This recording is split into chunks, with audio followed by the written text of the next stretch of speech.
name is plant tissues. In previous class, I already explained how the cells are arranged in a tissue. Am I right? If we go and see roots, all the parts, we already know the parts of the plant. Yes, what are the parts of the plant? Roots, leaves, flowers, stem, all these are the parts of the plant now. So, how the cells get arranged? I already explained in previous class by doing an activities. Now, let's go and see. In previous class, I already said that tips, root tips. How can we arrange the cells in a root? How can we arrange? You have to take a onion bulb and take a glass of water and then put on the glass of water. You have to take this onion and put on the glass of the water. How can we arrange the root tips there? No? Small particles are there. No? Those particles have to touch this water. Like that you have to arrange. After a week you have to observe the growth of the roots. Understood, children? So after that you have to collect the tips of these roots and put on a slide and add a drop of water or glycerin. Then cover with a cover slip, or have to take filter papers, fold them and put on the slide and take one more slide and gently have to press it. Then what happened? The cells in the root, they can spread. Then you can clearly observe under the microscope. Understood, children? Clear or not? So here we already root follicle roots there now. They can grow very well now. So we already collected the tips of these roots. Remaining roots there now. Just you have to mark the root part. Understood, children? Take a glass of water and then put an onion. And already roots already grown up. We already used this onion in previous experiment. In this experiment, we have to see the growth of the roots. Understood, children? How the roots are able to grow. So here, in previous experiment, we already collected that. What we collected at the tips, we already cut the tip of the roots and the remaining. So here, by using a permanent marker, you have to label it. Why we are labeling like that? If the root is able to grow or not, we can clearly observe that. For that purpose, just you have to label by using marker, permanent marker. Understood, children? Then again you have to arrange like this. After 5 or 6 days, you can observe this onion bulb. What you have to observe, is there any growth in these roots? We already cutted the tip parts now in previous experiment. So those tip parts only we already marked by using permanent marker. So is there any growth? Remaining roots, they can grow very well. But in previous experiment, we can collect the tips from the roots. So while cutting these tips, we can mark it. Again we can start. Again we have to use the same onion and label the root tips. Roots along with this marker. Then after 5 or 6 days, you can observe the result. Is there any growth in that roots or not? Understood, children? So what is the result you will get? After 5 or 6 days, here there is no growth, but the remaining roots, those roots we doesn't collect the tips now. Those roots can grow very well, but we already collected the tips. Those roots doesn't grow. Why? What is the reason for that? Here there is a different tissue to help to grow. If we cut them, they cannot grow. Understood, children? Clear or not? Why the roots can grow only in downward direction? We already know the reason further. Due to the gravity, the roots can grow downward direction, and the shoot pad can grow upward direction due to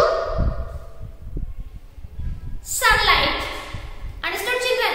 Now, so what did you conclude here? We already collected theta. So those roots, there is no growth, and the remaining roots, they know. We have to see the growth. So there is a tissue. It helps to grow, but if we cut the tips of the roots, there is no growth. So these roots cannot grow. Understood, children? This is an activity. Now let's go and see different types of plant tissues. One by one, I'll explain now. Understood, children? Plant tissues are of 4 different types. What are those? Meristematic tissue, dermal tissue, ground tissue, and vascular tissue. These are of 4 different types in plant tissues. They have to participate in different functions. Now I'll explain one by one. Understood, children?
tissues, ground tissues, and the last one is vascular tissue. So what is the main function of this muscular meristematic tissue? It helps to repair and growth of your plant, and it is of 3 different types. What are those? Apical tissues, then lateral tissues, and the next one is intercalary tissues. Understood, children? And if we go on see the next tissue, that is covering, outer covering of a plant tissue. What is the dermal tissue? This is also of 3 different types. What are those? Exodermis, mesodermis, and endodermis. And the ground tissue is also of 3 different types. What are those? What is the main function of the ground tissue? It forms bulk and then helps to pack the tissues. That is the main function of the ground tissue. This is of 3 different types. What are those? Parenchyma, collenchyma, and sclerenchyma. And the last tissue is vascular tissue. That is of 2 different types. What are those? Xylem and phloem. Understood, children? This is just a flow chart for this plant tissues. Now let's go and see the structure of these plant tissues. Understood, children?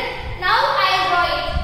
You have to take a stem part of a plant, and then you have to select either monocot or dicot. But nowadays mostly dicot plants, monocot plants in the sense. What are the monocot plants? Yes, wheat, maize, sorghum, and then corn. All these are the best example for these monocot plants. Grass family plants are the monocot plants, and they have the leaf venation. We already studied in 6th class. Venation in the sense the arrangements of wheat in a leaf. Based on that, we can clearly observe that is it a monocot or a dicot. If the leaf is in parallel, venation is in parallel position, those plants are monocot plants. Am I right or not? And the root system is, what is the root system in monocot plants? Fibrous root system. Clearly we can observe the difference between the monocot and dicot. But now we'll go and see the dicot step. Now we can clearly have to take a thin section, very thin section. If we'll cut this very thin section, we can clearly observe the internal structure of these plant tissues and put on a, have to take a drop of water and observe under the microscope. Then what type of structure you have to observe? I'll explain now. So this is a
the vascular bundle.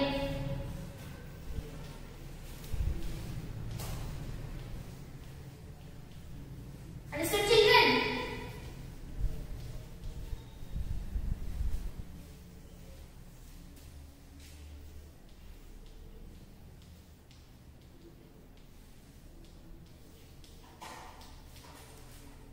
Next, this one also one more vascular bundle. Here xylem and this is a phloem. Now we can clearly observe the location of these four different types of tissues in plant. Okay, children. So this is also one more. Here also two more bundles are there, vascular bundles. And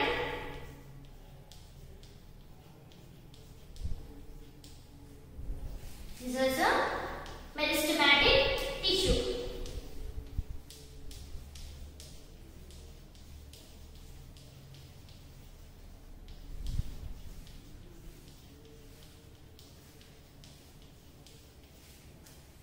One more bundle I am drawing here. Just you have to see.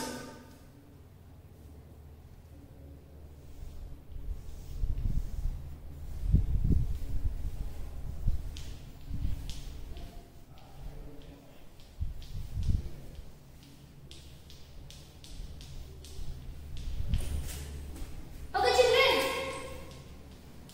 Now we have to label the diagram.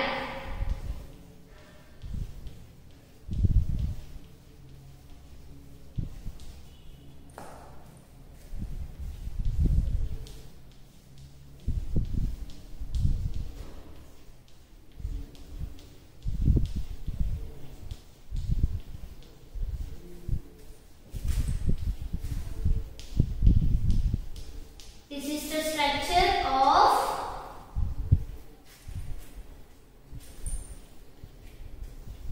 dicot stem.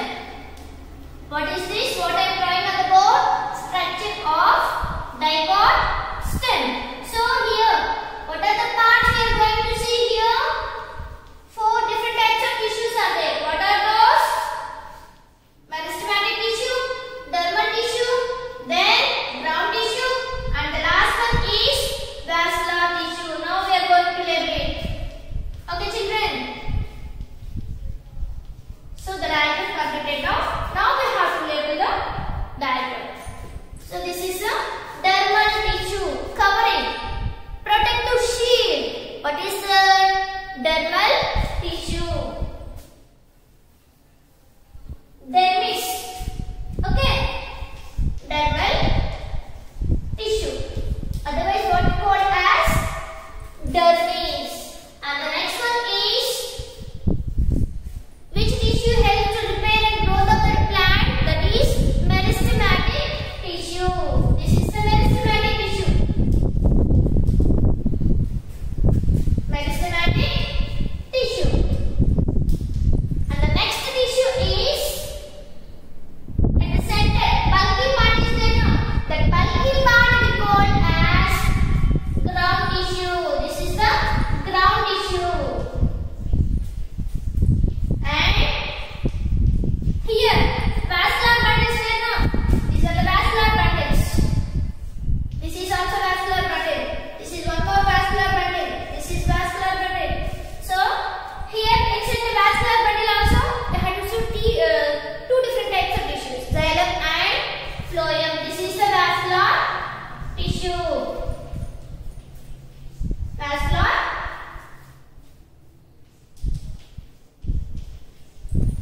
tissue.